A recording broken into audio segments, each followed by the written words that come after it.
Hello everybody. We are going to get ourselves started with another chapter of the Miraculous Journey of Edward Tulane. We are on chapter 5. Chapter 5 starts with a little picture here. See if I can see it. Okay. So there were some shoes, a hat box, some clothes, and a trunk. The house on Egypt Street became frantic with activity as the Tulane family prepared for their voyage to England. Edward possessed a small trunk, and Ibatoulline packed it for him, filling it with his finest suits and several of his best hats and 3 pairs of shoes, all so that he might cut a fine figure in London. Before she placed each outfit in the trunk, she displayed it to him. "Do you like this shirt with this suit?" she asked him. "Or would you like to wear your black derby? You look so handsome in it. Shall we pack it?" And then finally, on a bright Saturday morning in May, Edward and Ibatoulline and Mr. and Mrs. Tulane were all on board the ship, standing at the railing. Pellegrina was on the dock. On her head she wore a floppy hat strung around with flowers. She stared straight at Edward. Her dark eyes glowed. "Goodbye," Ibatoulline shouted to her grandmother. "I love you." The ship pulled away from the dock. Pellegrina waved to Ibatoulline. "Goodbye, lady," she called. "Goodbye." Edward felt something damp in his ears. Ibatoulline's tears, he supposed. Oh, I lost my spot. Oh, he wished that she would not hold him so tight. To be clutched so fiercely often resulted in wrinkled clothing. Finally, all the people on land, including Pellegrina, disappeared. Edward, for one, was relieved to see the last of her. As was to be expected, Edward Tulane exacted much attention on board the ship. "What a singular rabbit," said an elderly lady with 3 strings of pearls wrapped around her neck. She bent down to look more closely at Edward.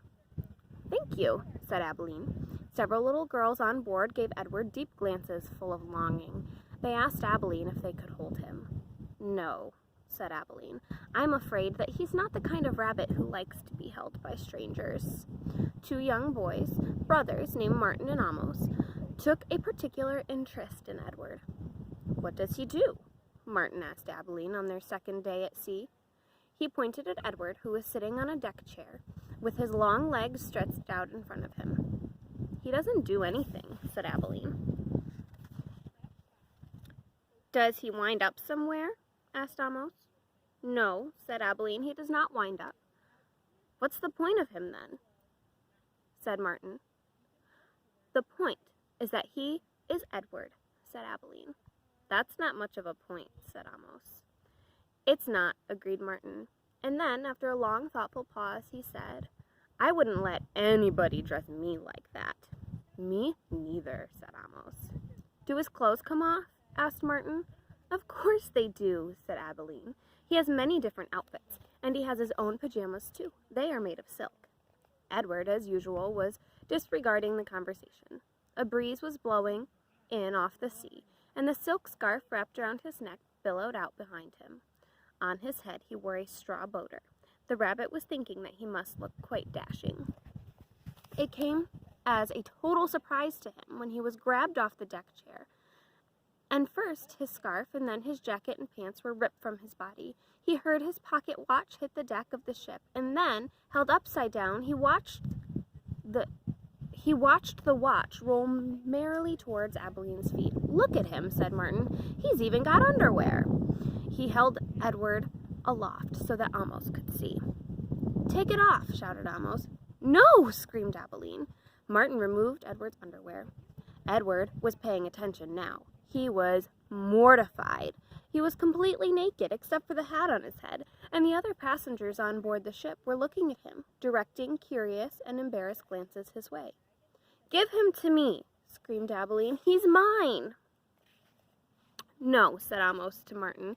"Give him to me." He clapped his hands together and then held them open. "Toss him," he said. "Please," cried Ibatoulline. "Don't throw him. He's made of china. He'll break." Martin threw Edward, and Edward sailed naked through the air. Only a moment ago the rabbit had thought that being naked in front of a shipload of strangers was the worst thing that could happen to him, but he was wrong. It was much worse being tossed in the same naked state from the hands of one grubby laughing boy to another. Amos caught Edward and held him up, displaying him triumphantly.